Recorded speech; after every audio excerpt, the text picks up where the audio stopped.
to Tilly Talks Tech. I am your host, and in this podcast we explore all the amazing things happening within technology and the people who are impacted by it daily. That's every single one of us, but some people are more than others. Today I have truly an Iron Man-esque guest with an incredible story who I cannot wait to speak to. We're going to be speaking to the man who rebuilt his own body.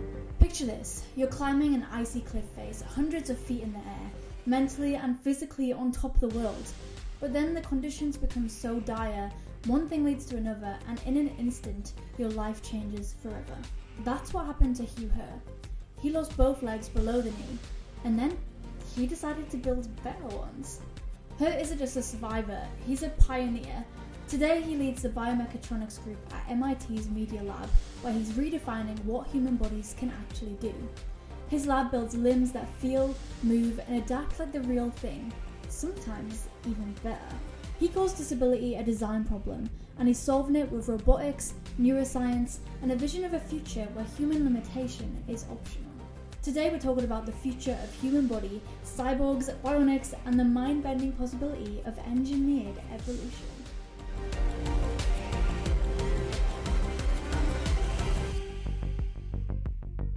Hello Hugh, and welcome to the podcast. Welcome to Tilly Talks Tech. Thank you so much for agreeing to talk to me. I'm super excited for this episode. Obviously, when we were coming up with the guests to interview, I was working with Sammy, who I know you know quite well, and she was like, okay, you have to get Hugh on there. You were like one of the first names she pulled up. You've just done so much in your time, and you have a remarkable story in your own right. As of now, you're a bioengineer, biophysicist, climber, inventor, but like that's not always been super smooth sailing. And I was wondering if, for the people who don't know your story, if you could tell us where this whole journey started and how you became an amputee, really. Let's start there. Sure, it's a bit of a long story, but I'll try to be concise. I started mountain climbing at a young age of 7, and by the time I was 11, 12, 13, I was labeled as a child prodigy in the climbing world. And when I was 15, 16, 17, I was the top, 5 climbers in the United States. Damn. During my 17th year, I went with a buddy to ice climb up Mount Washington in Huntington's Ravine. And what we intended to be a single day turned into nearly 4 days. We were struck by a vicious blizzard and descended in whiteout conditions to a place called the Great Gulf, where we were to spend a few days trying to get out to a roadway and civilization. The conditions were very extreme. The average depth of snow was to the waist. Sometimes it came to the chest. Really, really extreme bushwhacking. We made it within a few miles of a roadway, but could no longer walk because of severe frostbite. We also had hypothermia. A snowshoer and skier came upon our footprints and followed them to our cave, and we were rescued and treated for hypothermia and frostbite at Littleton Hospital, New Hampshire. So after months of effort, my medical team gave up the fight to save my biological limbs, and they were amputated just below my knees. And what was going through your mind at that time? I can't imagine being in that situation. And were you ever thinking like that would be the result, the consequence, that you would need to have amputations? Yeah, early on, I had no comprehension, and I was hoping that my legs would recover. But after a month or two in the hospital, it was very clear that my legs would never be functional again as they were in their full biological state. At a certain point, psychologically, emotionally, I gave up the fight and actually requested that my lower legs be amputated. Oh, really? So you actually made that call? I mean, obviously your limbs were probably like you're saying, pretty destroyed, and I know what you mean. Kind of like I lost my hands to meningitis when I was 15 months old, and that too was like a sepsis. So I know exactly what you mean when your limbs literally kind of like they die before you, and you're just looking down at them, and you're like, there's no saving this now. That's right. They're at a certain point, they're no longer you. You're no longer embodied. I always say I feel like I was quite lucky because I lost my hands when I was so young. Like I was like 1 year old, so I really have never known my life any different, but I feel like 17 is such like a crucial age. Like, I mean, I'm 19 now, so that's like 2 years ago for me to be growing up and like having all your limbs, and you never think something like that's going to happen to you either. So how was that afterwards, like adapting to your life now, missing those 2 limbs? How did you find that? Yeah, it's interesting. It was perhaps even more challenging given my status as an extreme athlete. Mm. Before the accident, I actually thought in my brain, boy, if I ever had a different body and had physical limitations, I don't know how I would live, you know. The universe has a funny sense of humor. Then the accident happened, and I had a very different body. And fortunately, I'm very stubborn and would not accept any conclusion that I would not be able to do what I wanted to do, which at the time was to return to mountain climbing. And to my surprise and everyone's surprise, I was able to return to rock climbing and ice climbing. And after a short time, 9 to 12 months post amputation, I was actually climbing more severe rock faces, harder challenges. A complete surprise. I thought I would be able to climb, but not better. Yeah. So that was remarkable and really inspired me to go into the field of bionics. This idea that technology can heal, can rehabilitate, can even extend human capability beyond innate physiological capabilities was such a wonderful idea and a wonderful experience that it really launched me from being a terrible student in academics to a very good student. Yeah, I heard about that and I found that really, really interesting. Like you decided to go back to climbing, which is probably something nobody else would consider after such a traumatic event, but you got back there and you were doing it better, like you say. I was really intrigued by the fact that you said like you weren't a very good student, you weren't really interested, you were sort of cruising. When was it that this drive kicked in that you were like, not only am I going to look in and learn all this information now, I'm not only going to adapt to the technology, but I'm actually going to build it. And you ended up building it for yourself, which is like such a mad story. Was there a moment where that sort of like shifted? Yeah, it's a great question. So before the accident, to get out of academic classes, I went to a trade school. Only it wasn't because I was interested in trades. It was because it afforded me more time to go climbing. That was my absolute obsession. And what I chose in the trade school was tool and die. So how to use machines to make things out of metal. Mm-hmm. But those skills actually informed my ability to build my own prostheses after the accident. So initially, without any formal engineering, but with some fabrication skills, as I mentioned, I developed very simple prostheses. Even those simple designs that enable me to climb at a really advanced level. So I developed feet that were like the length of a baby foot, where I could stand on small rock edges the width of a coin.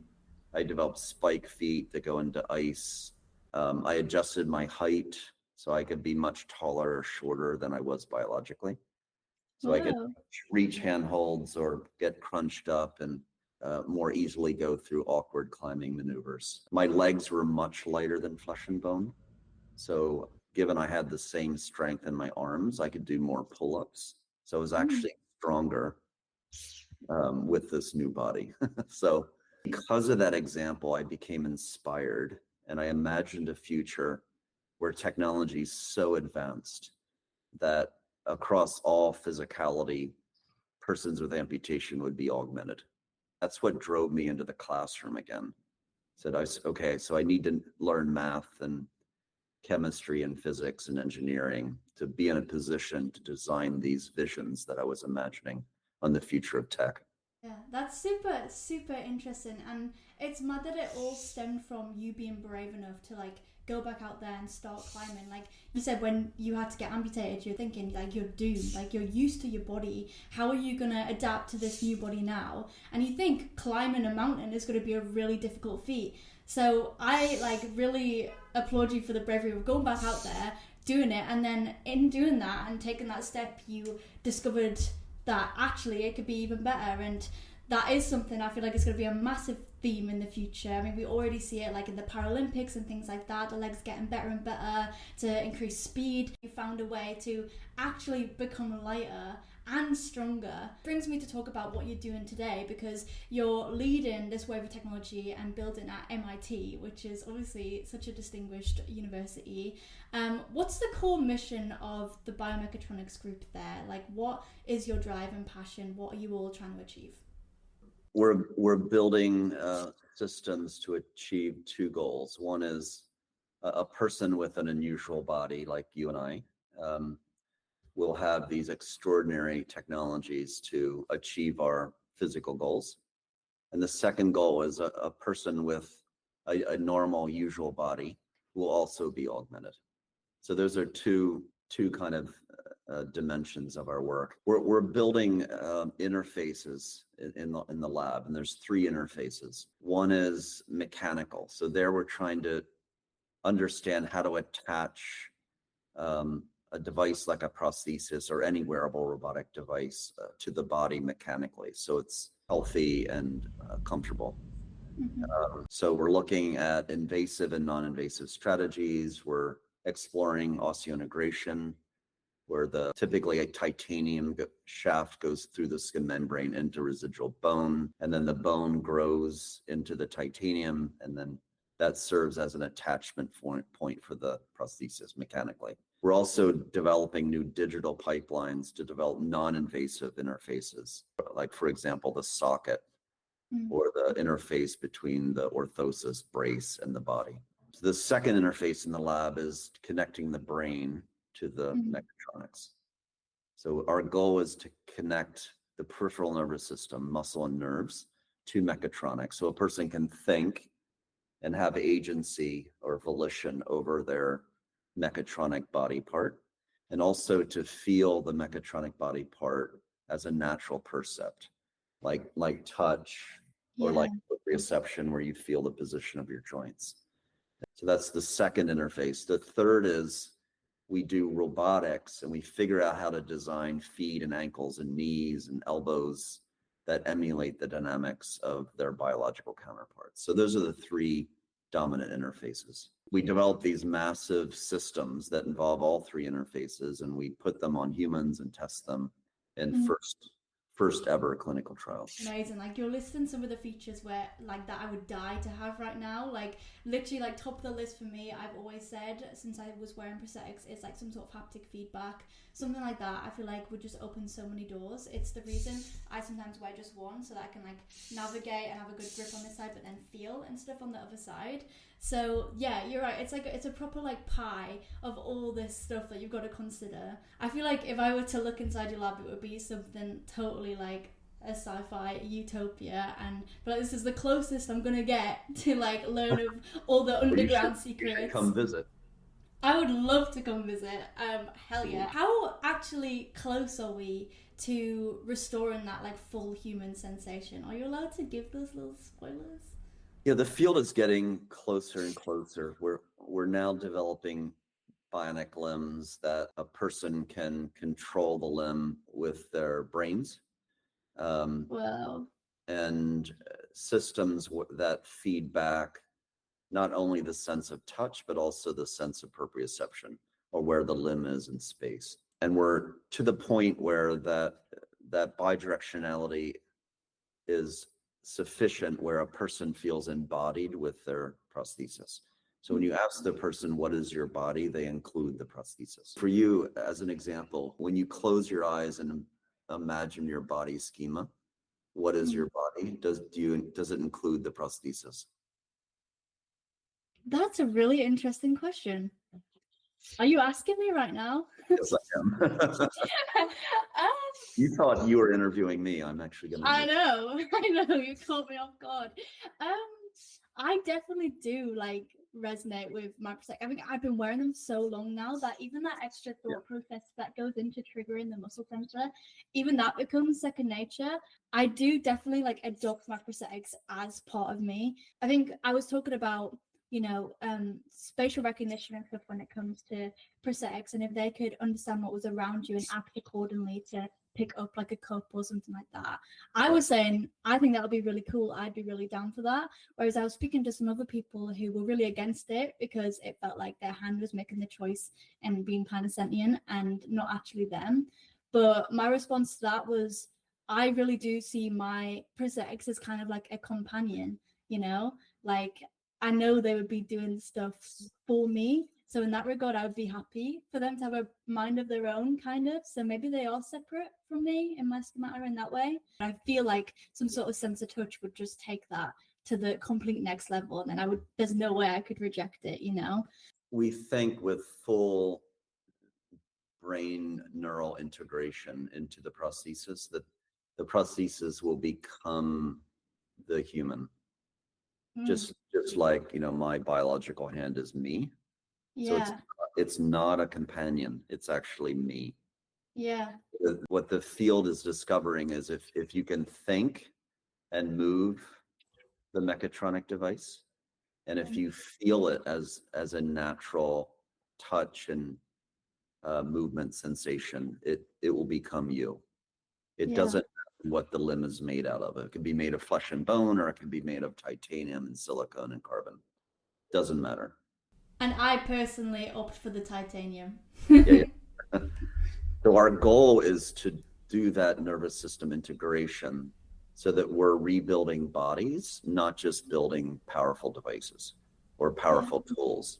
So we're out of the business of developing robotics and AI tools. And our goal is to rebuild bodies. That is so cool and such a cool soundbite. Like, I'm thinking about editing this later, and you just sound like such an epic fictional guy, honestly, with everything that you're doing. So cool. And as somebody who does wear prosthetics and has used medical devices, it's just so exciting because, like, we're literally talking about getting your body back and just becoming so natural. Like, that is always the future that I envisioned. And by what you're doing and telling me about, it's crazy to think that that's happening now. Yeah, what do you think the timeline is for that sort of thing? Like, do you think that will be available in the way we're operating soonish? What do you think? So embodiment is a spectrum. You can have a minimum level embodiment and then really a deep level embodiment that I have, for example, with my hand. So as we march into this 21st century, the level of embodiment will get higher and higher and higher. So we're very close, probably within 5 years, to a level of efferent control or volitional control that's much better than what you have now within your device. We're also close to, in addition, when you move your robotic hand, that you actually feel that movement as I feel my fingers moving in a perception. And then at least on your fingertips to feel touch. So I think that level of efferent afferent is achievable within a 5-year time frame. Not broadly. What I'm saying is kind of initial commercial availability. What you're saying is when I get to come down to the lab, I can test it all. Yeah. I've got that on camera now. I will be knocking at the door. You said something in a video that I watched which really stuck with me, and it said that a person is not broken, the technology is. And I saw another quote recently which was that disability shouldn't be something you overcome, but something that's accommodated for, and that really resonated with me as well. How do you think that we shift this narrative as a whole? How do you think that we can help other people get involved and on board and make sure that, we're altering the tools and the environment more so thinking of it as like an internal problem? When my limbs were amputated, I was told by society that I was broken, that I was inherently crippled. And there was people say like, "Oh, I'm so sorry." And one person actually said, "Oh, are you married?" I was like, "No." Like, what does that have to do with anything? And they're like, "Oh, thank heavens that you're not married, because now you're up." What? Yeah, it was just incredible. So having gone through that labeling and that negativity from society because I have a different body, that automatic assumption that a different body is broken and limited Mhm. is what I reject. What I want to contribute to is a future world where if a person wants to have a certain physical capability or sensory experience or cognitive capability, they can do so because of Mhm. advanced technology. If a person doesn't want it, if it's a wanted limitation or a Mhm. wanted capability, that's fine. But a person that cannot see and wants to see, I think humans should have the human rights to be able to see, to be able to move in the case of paralysis, to live a day without extreme depression if they want, and so forth. So what I'm about is using advanced technology to mitigate or eliminate unwanted disability, unwanted limitation as a human right. So Yeah. to achieve that world of what I view as an expanded human right, society has to no longer accept limitation, unwanted limitation, and Yeah. say, oh, Hugh, you no longer have biological feet, so your life is over. And Hugh, those prostheses that were fit to you in the 1980s, they are the best. Like, don't complain about them. Those prostheses that are made of foam and didn't have computers or actuators or anything, just hunks of material that didn't do anything. Just accept that. Mm. And Yeah. those challenges should be funded by governments and companies and philanthropic organizations. And we should push really hard to eliminate in the world unwanted limitations, unwanted disability. Yeah, I couldn't agree more. Just making sure people are able to live their life to the fullest, like that is the main thing. And you kind of did answer my next question. You said in another interview when you're 8 years old, you'll have the balance of an 18-year-old. And in saying stuff like that, I mean, you probably get a lot of people who are quite jealous of that immortality. So I was going to ask you how far you think transhumanism will go, and should it be for the general public or focus on people with disabilities for now? And I think you were saying, in the grand scheme of things, way far in the future, I think everyone will be augmented. But for now, are you focusing on people whose life you can help rebuild? I mean, we're all augmented. We Mm. forget. I can Yeah. I can get in this machine called an airplane and fly across the ocean and visit you. That's just extraordinary. I have Yeah. a smartphone that's a memory, and I have artificial intelligence, gives me extraordinary brain power. Right? So we're already profoundly augmented. Mm. But we just forget because it's part of the landscape that we've grown into. If you and I were transported into the future 50 years, we would be shocked at the level of augmentation.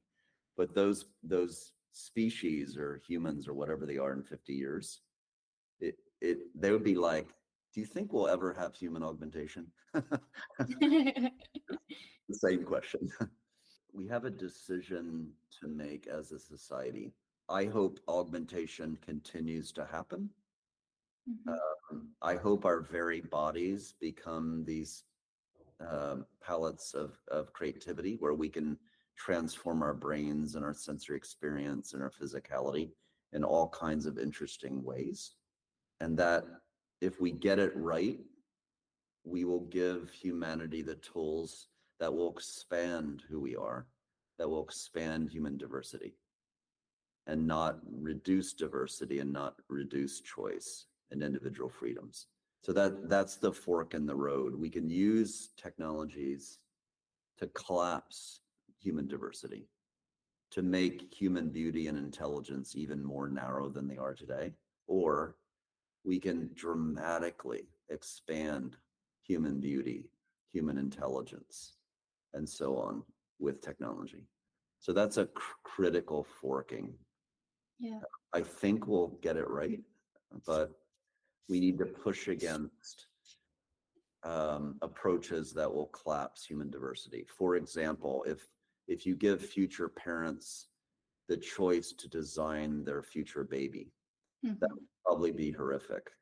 Yeah. To have a very narrow view of what beauty is and what intelligence is. My wish is that when you walk down the streets of New York City or Paris or London in the future, you will see such remarkable diversity in human bodies and how perception works and cognition works that we can't even conceive it today.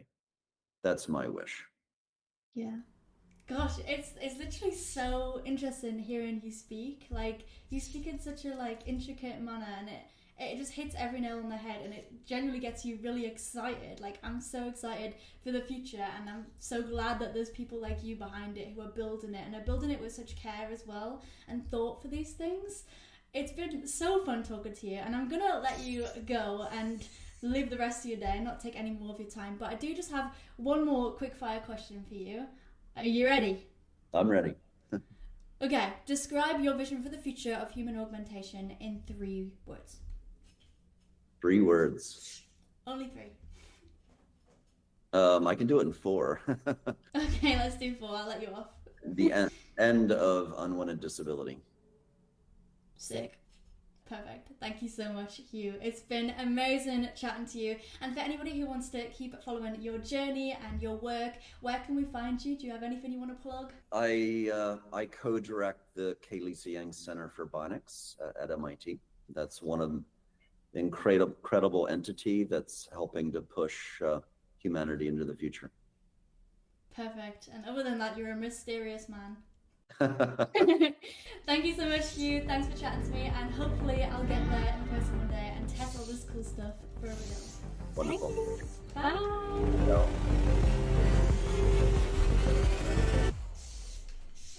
So that's the guy shaping the future, well and truly. The way he has me buzzing for the future is flipping crazy. Like, but yeah, if you do want to follow Hugh, make sure you do. Make sure you follow MIT and all the incredible work they're doing there. That was an epic episode, and I hope it gives you a little, vision of what the future might look like. A little food for thought, if you will. Thank you so much for listening to this episode of Tilly Talks Tech. If you did enjoy it, make sure to give it a like, subscribe, share it with your friend, and let me know who else you want me to get on this podcast.